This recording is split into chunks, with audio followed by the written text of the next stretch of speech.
ভেলাঘৰ নে মেজি ঘৰ হয় আমি বহুতে কওঁ ভেলাঘৰ আৰু বহুতে আমি কওঁ মেজি ঘৰ কিন্তু আচল শব্দটো ভেলা নে মেজি আপোনালোকে কিন্তু কমেন্টৰ উত্তৰটো জনাব নমস্কাৰ সকলোকে অসকাই অসম অন্য এটা ভিডিঅ'লৈ স্বাগতম জনালো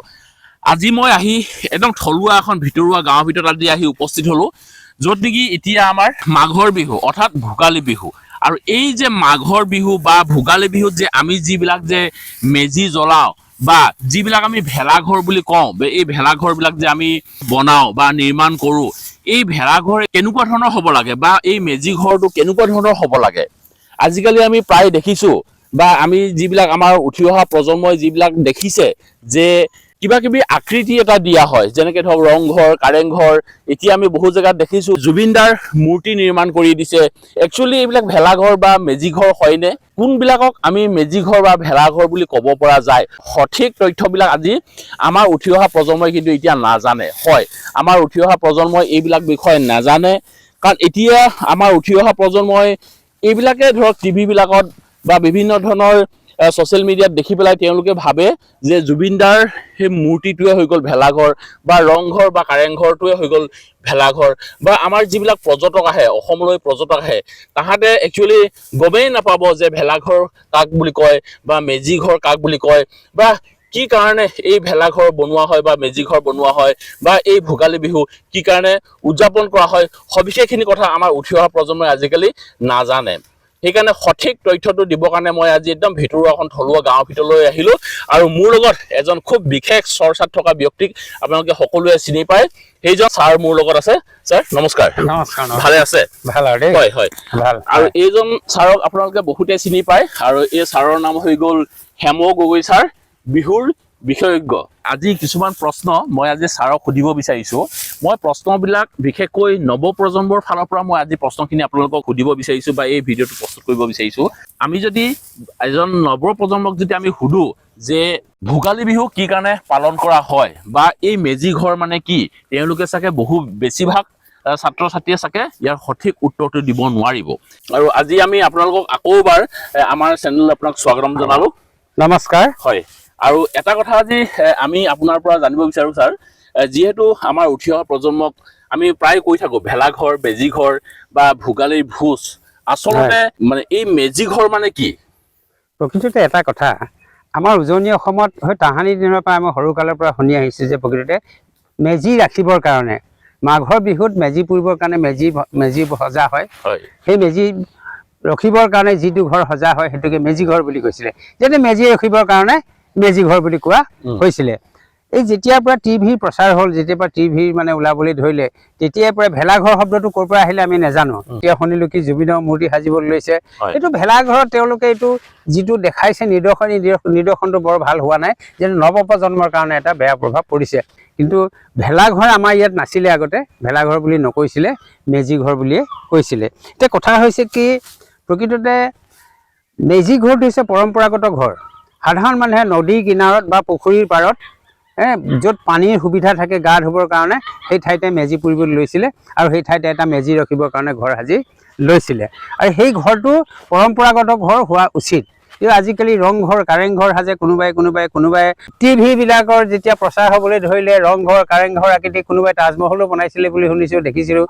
বিভিন্ন ধৰণৰ বনাইছে বিভিন্ন আকৃতি পৰম্পৰাগত ঘৰ যদি হ'ব লাগে প্ৰকৃততে তেতিয়াহ'লে মেজি ঘৰ হ'ব লাগে আৰু এই মেজি ঘৰটো একদম সাধাৰণ হ'ব নহয় জানো সাধাৰণ আমাৰ ধৰক যিবিলাক খেৰ বা নৰা যিবিলাক থাকে বা কামি দুচুটা লৈ পেলাই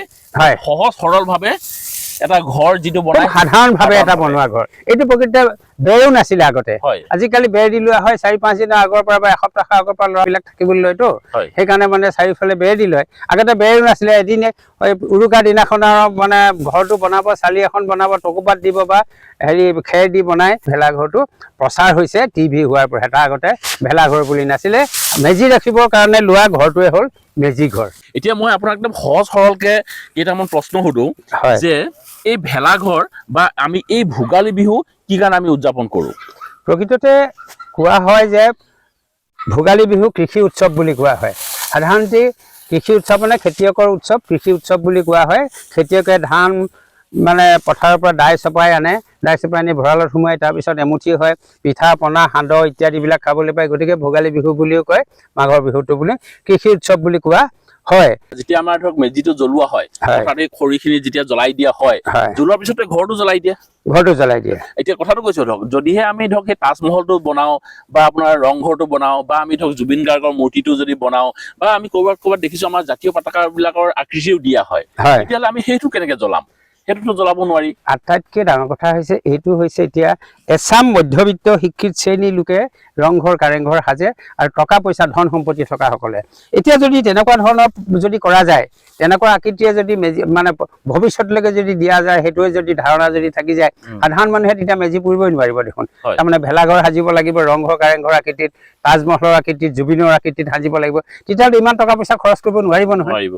গতিকে সেইটো মানে সম্পূৰ্ণ এই যিটো ব্যৱস্থা এই ব্যৱস্থাটোৱে মানে কৰি লৈ গৈছে আমাৰ ধনিক শ্ৰেণীয়ে বিহুটোক আৰু বিজতীয়া কৰি লৈ গৈ আছে যাৰ যি মন যায় তাকে কৰিয়ে গৈ আছে গতিকে এইটো হ'বই নালাগে প্ৰকৃততে পৰম্পৰাক যদি ৰক্ষা কৰিব লগা হয় হোৱাট ইজ কল্ড ট্ৰেডিশ্যন যিটো পৰম্পৰা যদি ৰক্ষা কৰিব লগা হয় তেতিয়াহ'লে আমি সাধাৰণভাৱে কৰিব লাগিব পৰম্পৰাক আমি বিনষ্ট কৰিব নোৱাৰোঁ পৰম্পৰাক আমি বিকৃত কৰিব নালাগে প্ৰকৃতি কিন্তু এই ভেলাঘৰ মানে বুলি ৰংঘৰ কাৰেংঘৰ সাজিছে এইবিলাক প্ৰকৃততে কি কৰা হৈছে আমাৰ যিটো লোক সংস্কৃতি লোক পৰম্পৰা যিটো কৃষকসকলে যিটো লোক পৰম্পৰাক মানে শিক্ষিত বুদ্ধি যে আছে আমাৰ ওপৰলৈ নি আছে যিটো কাৰণে সাধাৰণ মানুহৰ হাতৰ পৰা বিহু লাহে লাহে আঁতৰি গৈ আছে প্ৰাক ভোগালী পাতিবলৈ লৈছে বোলে টিভিত দেখা পোৱা গৈছে প্ৰাক ভোগালী কি প্ৰাক ভোগালী হোৱাট ইজ কল্ড প্ৰাক ভোগালী কিয় পাতিব লাগে প্ৰাক ভোগালী পাতি কি কৰাইছে কোনোবা চিৰা খুন্দা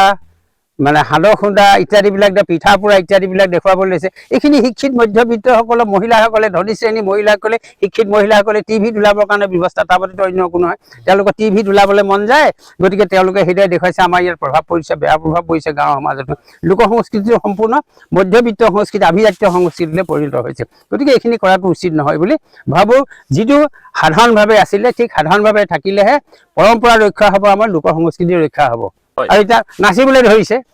ভোগালী বিহুত ঢোল পেঁপা বজাই মানে নাচনীয়ে নাচিবলৈ ধৰিছে একদম ডুব ডাপ নাচে তাৰমানে তাহাঁতৰ টিভিত ওলাবলৈ মন টিভিত ওলাই চখ কৰিবলৈ মন তাৰ জৰিয়তে কি হৈছে বিহুটোক বিজতৰীয়া কৰা হৈছে মাঘৰ বিহুততো ঢোল পেঁপা নবজায় নহয় সাধাৰণতে এই কোনে কৰিছে মাঘৰ বিহুতো গাঁৱত ঢোল পেঁপা নবজায় এনেই যদি ফূৰ্তি কৰে বিহুৰ দিনাখন সেইটো বেলেগ কথা ভেলাঘৰত সেই বুলি আৰু মানে এই 15-20 দিনৰ আগৰ পৰা প্ৰাক ভোগালী বুলি পাতি তাত নাচি দেখুৱাব সেইটো মানে বিজতৰীয়া এটা ৰূপ যিটো ৰূপৰ জৰিয়তে আমাৰ বিহুটো সাধাৰণতে ধ্বংস কৰিবলৈ যোৱা হৈছে তাৰ বাদে অন্য একো হোৱা নাই এতিয়া মেজি বুলি কওঁতে মই আৰু এটা কথা মোৰ মনত পৰিছে যেতিয়া ধৰক আমাৰ অসমলৈ যেতিয়া পৰ্যটকবিলাক আহিব ফৰেনাৰবিলাক আহিব তেওঁলোকে যেতিয়া ধৰক আমাৰ এই বিহুৰ ওপৰত যদি কোনোবা গৱেষণা কৰিবলৈ আহে তেওঁলোকেতো চাগে সেই জাতীয় পতাকাখন দেখিব ৰংঘৰ কাৰেংঘৰ বা জুবিন গাৰ্গৰ এনেকুৱা মূৰ্তিটো দেখি পেলাই ভাবিব যে ইয়াকে চাগে ভেলাঘৰ বুলি কয় মেজি ঘৰ বুলি কোৱা হয় তাহাঁতেতো সেইটোৱে ভাবি ল'ব সেইকাৰণে বেছি মানে আধুনিক যদি আমি কৰিবলৈ যাওঁ আমাৰ নিজৰ পৰম্পৰা সংস্কৃতি আমাৰ যিবিলাক আছে চব লুপ্ত হৈ যাব আৰু সেইকাৰণে আমি একদম থলুৱাভাৱে গাঁৱৰ যিটো একদম প্ৰকৃতিৰ আচল নিয়ম আমাৰ অসমীয়া সমাজত যিটো চলে সেইটোৱে যাতে চলি থাকিব লাগে আৰু পৰম্পৰা নীতি নিয়মত যাতে চলে আমি সেয়াই আশা কৰিছো আৰু যিহেতু ধৰক এতিয়া আমি মেজি জ্বলাম মেজি জ্বলোৱা হৈ গ'ল আমাৰ অগ্নি দেৱতাক পূজা কৰা তেতিয়াহ'লে এই ভোগালী উৎসৱ আৰু এই মেজিৰ লগত সম্পৰ্কটো কেনেকে কি হ'ল তাৰমানে ইয়াত এটা কথা আছে মই আগতে এটা কথা কৈ গ'লোঁ যে মেজাই শব্দটোৰ লগত মেজি আহিলে বুলি প্ৰথম কথা হৈছে কি আমি এটা কথা চিন্তা কৰি নাপাওঁ বা চিন্তা নকৰোঁ আমি যদি চাওঁ সাধাৰণতে বৈদিক যুগত বৈদিক শাস্ত্ৰ মতে 4টা জাতি ব্ৰাহ্মণ ক্ষত্ৰিয় বৈশ্য আৰু শূদ্ৰ ব্ৰাহ্মণসকলৰ কাম হ'ল সেৱা পূজা কৰা ক্ষত্ৰিয়সকলৰ কাম হ'ল যুদ্ধ বিগ্ৰহ কৰা বৈশ্যসকলৰ কাম হ'ল খেতি বাতি কৰা আৰু মানে শূদ্ৰসকলৰ কাম হ'ল প্ৰদানত হৈ থকা এতিয়া কথা হৈছে কি যদি কৃষি উৎসৱ বুলি ধৰা হয় এই কৃষকসকলকনো অগ্নি পূজা কৰিবৰ কাৰণে কিয় বামুণসকলে দায়িত্ব দিলে সুদূৰ অতীততে যিটো চলি আছিলে পৰম্পৰা জুইক ভয় কৰি মানুহে মানে জুইক সেৱা পূজা কৰিছিলে কিন্তু পাছলৈ মেজাইৰ লগত সম্পৰ্কযুক্ত কৰি মাগীৰ লগত আৰ্যসকলেও তাৰমানে ব্ৰাহ্মণসকলেও অগ্নি পূজা কৰিছিলে গতিকে ইয়াতো দেখিলে সেই আৰ্যসকলে আহি দেখিলে যে ইয়াতো দেখোন মানুহে জুই জ্বলায় গতিকে আমি মানে সাঙুৰি লওঁ তাৰমানে অগ্নি পূজালৈ লৈ যাওঁ বুলি কৈছে এতিয়া প্ৰশ্ন আহিলে সেইখিনিতে এইটো প্ৰকৃতিত মানে আৰ্যকৰণ কৰাহে হৈছে প্ৰকৃততে অগ্নি পূজা নহয় এইটো অগ্নিলে ভয় কৰি আৰু জাৰক পুৰিবৰ কাৰণে কৰা এটা সেৱাহে মাত্ৰ আছিলে এইটো পূজা বুলি কৰা নাছিলে তেওঁলোকে একদম বাস্তৱত কৰিছিলে জুই জ্বলাই জাৰ পুৰিবৰ কাৰণে কৰিছিলে গতিকে এইটো আৰ্যসকলে প্ৰায় আৰ্যসকলে আহি যেতিয়া দেখিছে ইয়াতো মানে দেখোন কৌমাৰ পিছতো দেখোন মানুহে মানে জুই জ্বলাই, গতিকে ইয়াক অগ্নি পূজালে আমি মানে ৰূপান্তৰ কৰোঁ বুলি তেওঁলোকে আৰ্যকৰণ কৰিছে, আৰ্যকৃত কৰিছে। এই সম্পৰ্কত যদি ডক্টৰ লীলা গগৈ লোক সংস্কৃতি কিতাপ বা গ্ৰন্থ যদি আমি অধ্যয়ন কৰোঁ, তেতিয়া পাম যে তেখেতে নিজেই ডক্টৰ লীলা গগৈয়ে কৈছে বৰ্তমানৰ মেজি জুইকুৰা সংস্কৃত জুইলৈ ৰূপান্তৰিত হ'ল বুলি কৈছে তেখেতে। সংস্কৃত জুইলৈ মানে ৰূপান্তৰিত হোৱা মানে হ'ল কি সংস্কৃতিকৰণ কৰা হ'ল, ইয়াক মানে আৰ্য সংস্কৃতিলৈ ৰূপান্তৰ কৰা হ'ল বুলি মানে ডক্টৰ লীলা গগৈয়ে কথাষাৰ কৈ গৈছে। গতিকে আৰ্যকৰণ কৰা হৈছে খেতিয়কক কেতিয়াও মানে অগ্নি পূজা কৰিবৰ কাৰণে এই ব্ৰাহ্মণে কেতিয়াও দায়িত্ব দিয়া হোৱা নাই, মাত্ৰ আৰ্যকৃতহে হৈছে। এইটো লোক সংস্কৃতি হৈছে যিকোনো এটা জাতিৰ সমূহীয়া পৰিচয়। লোক সংস্কৃতি মানে হৈছে যিকোনো এটা জাতিৰ সমূহীয়া পৰিচয়। যেনেকে আলি আই লৃগাং বুলি ক'লে মিচিঙক বুজায়, বাগৰুম্বা বুলি ক'লে মানে হেৰিক বুজায়, বড়োসকলক বুজায়, হাচাকে কাণ বুলি ক'লে কাৰ্বিসকলক বুজায়, বিহু বুলি ক'লে সমগ্ৰ অসমীয়া জাতিটোকে বুজায়। গতিকে এতিয়া কথা হৈছে কি, আমি যদি এই লোক সংস্কৃতি পৰম্পৰাটো যদি আমি যদি বাদ দিওঁ, নিজৰ পৰিচয় যদি বিনষ্ট যদি কৰোঁ, তেতিয়াহ'লেতো মানে লোক সংস্কৃতি আমাৰ পৰিচয় নাথাকিব। মাঘ বিহু অন্য ঠাইত আমি জাৰ পুৰিবৰ কাৰণে নক্তেসকলৰ মাজত, ঠিক তেনেকৈ ৱাংচুসকলৰ মাজত, টাংচাসকলৰ মাজততো হিন্দু ধৰ্মৰ প্ৰভাৱ পৰাগৈ নাই এতিয়াও। তেতিয়াহ'লে কেনেকৈ অগ্নি পূজা হ'ল? এইটো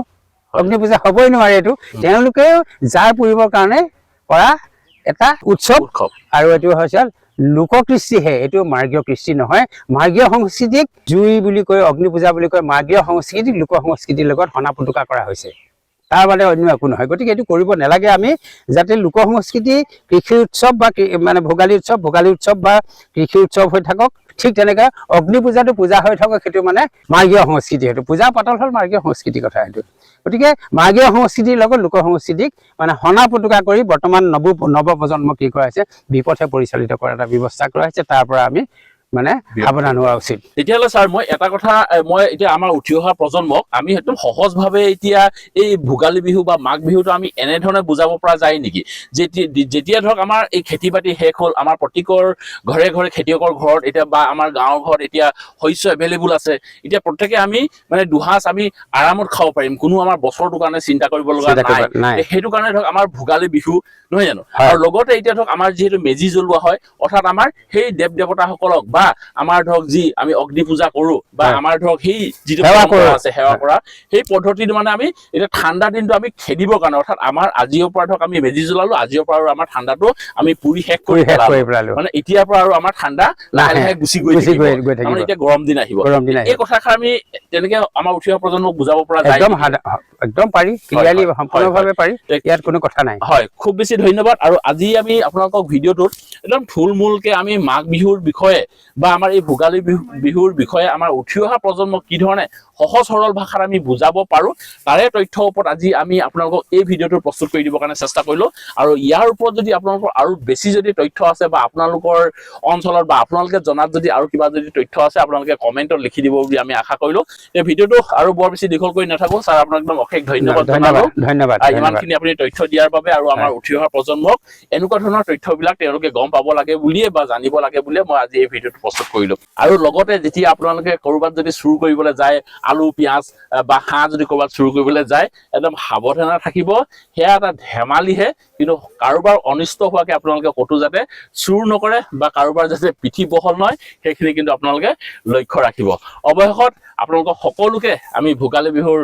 শুভেচ্ছা জনালো। সকলোৱে খাওক, ফূৰ্তি কৰক, একদম খুব এনজয়মেণ্ট কৰক। আৰু ভিডিঅ'টো বৰ বেছি দীঘল কৰি নাথাকো, আজি ভিডিঅ'টো ইয়াতে সামৰণি মাৰিছো। অন্য এটা ভিডিঅ'ত অতি সোনকালে লগ পোৱাৰ প্ৰতিশ্ৰুতি আজি এই ভিডিঅ'টো পাই বিদায় ললো। ধন্যবাদ থাকিল। জয় আই অসম।